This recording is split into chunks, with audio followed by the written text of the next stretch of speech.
Both George Miller and Martin Scorsese are 70 years old and up, but somehow I can't see Scorsese directing this movie. I can see George Miller directing, however, movies like Hugo or The Wolf of Wall Street. After all, he's diverse enough to write Babe and direct its sequel, as well as the Happy Feet films, along with the Mad Max films. Do you remember anyone's name in the film? Don't worry, it's not important. Imogen Joe's clear plastic chest isn't as nearly as manly as Ricardo Montalban's in Star Trek II The Wrath of Khan. My first notable what the fuck thing was when we saw a line of women being milked. Unlike most films where the trailer music isn't in the film, that's not the case here. The song Brothers in Arms is on the Fury Road soundtrack, and it's the second trailer music. Also, the theme from Battle Royale is in there as well.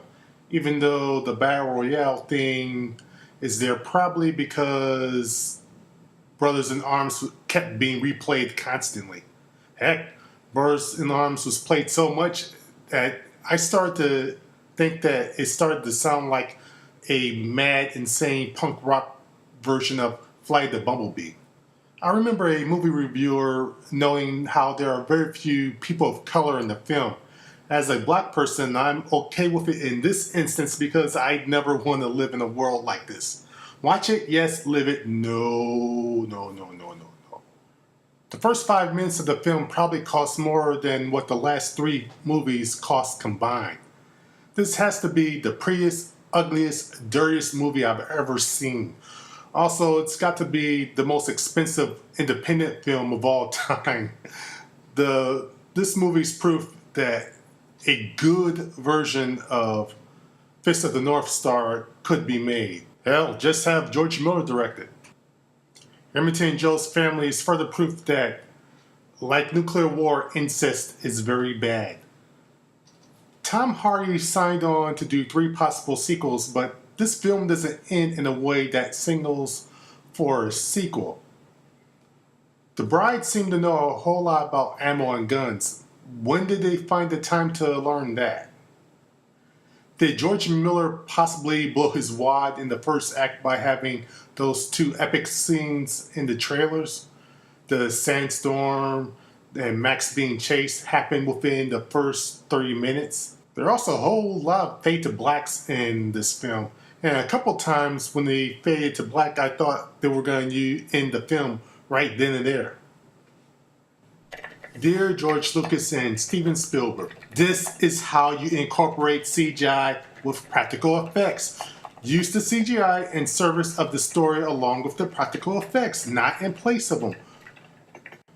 Throughout the movie, I had the same thoughts going through my mind like, ooh, that had to hurt. And also, no stunt people died during the making of this film, right? That was CGI, right? And finally, those old ladies kick ass. I can honestly say that once the goal or the plot was introduced, I thought the film would climax once they reached that point.